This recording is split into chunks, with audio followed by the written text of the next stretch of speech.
एक समय की बात है, एक व्यापारी अपनी 3 बेटियों के साथ रहता था। व्यापारी को अपनी तीनों बेटियों से प्यार था।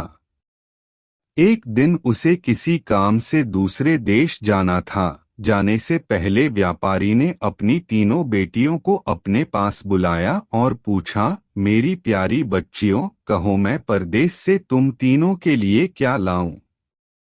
पहली बेटी ने सुंदर कपड़े और दूसरी बेटी ने गहने मंगवाए। तीसरी बेटी, जिसका नाम ब्यूटी था, उसने अपने पिता से कहा कि वह उसके लिए एक गुलाब का फूल ले आए। व्यापारी ने अपनी तीनों बेटियों से उनके उपहार लाने का वादा किया और अपने सफर पर निकल पड़ा। अपना काम खत्म करके व्यापारी जब अपने घर की ओर चला तो वह तूफान में फंस गया और रास्ते से भटक गया। बहुत कोशिशों के बाद भी वह अपने घर का रास्ता ना ढूंढ सका। तब तक तो अंधेरा भी हो चुका था। तभी अचानक उसकी नजर एक रोशनी पर पड़ी जो दूर एक महल से आ रही थी। व्यापारी ने सोचा शायद महल में उसे रात बिताने की जगह मिल जाए, इसलिए वह उस तरफ चल पड़ा। जब व्यापारी महल में पहुंचा तो महल में कोई भी नहीं था। उसने हर तरफ देखा लेकिन उसे महल में कोई नहीं मिला। आश्चर्य की बात थी कि खाने की मेज पर कई प्रकार के स्वादिष्ट व्यंजन रखे हुए थे, परंतु उन्हें खाने वाला कोई नहीं दिख रहा था। भोजन को देख व्यापारी की भूख और बढ़ गई थी, इसलिए उसने भरपेट खाना खाया और एक कमरे में मुलायम गद्दों पे सो गया। सुबह व्यापारी ने जब महल के बागीचे में सुंदर गुलाब खिले देखे तो उसे ब्यूटी से किया हुआ वादा याद आ गया। उसने एक फूल तोड़ा और घर की ओर जाने लगा। तभी वहां एक भयानक जीव प्रकट हुआ और बोला, मैंने तुम्हें अपना भोजन खाने दिया, अपने मुलायम गद्दों पर सोने दिया और तुम मेरे ही बागीचे से गुलाब तोड़ रहे हो, तुम्हें इसकी सजा भुगतनी होगी। व्यापारी बहुत डर गया था। कांपते हुए बोला, मुझे माफ कर दो, माफ कर दो मुझे मत मारो। यह गुलाब मैंने अपने लिए नहीं तोड़ा, अपनी बेटी के लिए तोड़ा था। मैंने अपनी बेटी से वादा किया था कि मैं उसके लिए गुलाब का फूल लाऊंगा। यह सुनते ही राक्षस ने व्यापारी से कहा कि वह एक शर्त पर उसे छोड़ेगा, उसे अपनी बेटी को महल में भेजना होगा।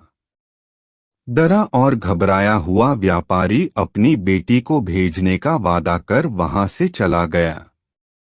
घर पहुंचकर व्यापारी ने अपनी बेटियों को सारी बात बताई और ब्यूटी से माफी मांगते हुए कहा, अपनी जान बचाने के लिए मुझे उस समय कुछ समझ नहीं आया और मैं राक्षस से यह वादा कर आया। मुझे माफ कर दो ब्यूटी, अपने स्वार्थी पिता को माफ कर दो। ब्यूटी ने अपने पिता के गले लगते हुए तसल्ली दी, आप बिल्कुल परेशान ना हो पिताजी, मैं आपका किया हुआ वादा जरूर निभाऊंगी। ब्यूटी जब महल पहुंची तो बहुत घबराई हुई थी।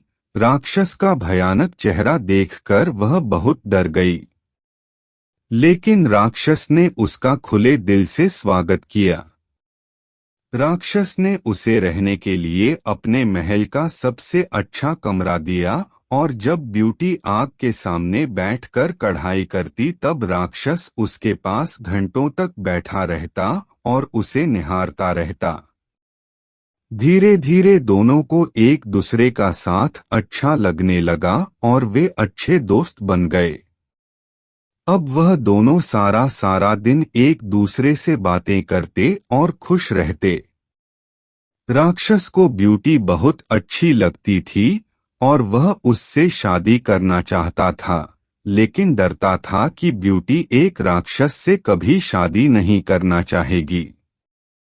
बड़ी हिम्मत जुटाकर एक दिन उसने ब्यूटी से अपने दिल की बात कहने का फैसला किया। जब वह ब्यूटी के पास पहुंचा तो देखा कि ब्यूटी अपने पिता को याद करके बहुत उदास है। उससे ब्यूटी की उदासी देखी नहीं गई और उसने ब्यूटी को एक जादुई शीशा दिया जिससे वह अपने पिता को देख सके।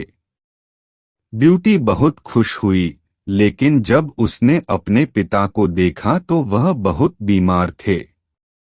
यह देख ब्यूटी ने राक्षस से अपने पिता से मिलने की इच्छा जताई। राक्षस ने उसे पिता से मिलने की इजाजत दे दी और 7 दिन में वापस आने को कहा। ब्यूटी ने तय समय में आने का वादा किया और अपने घर चली गई।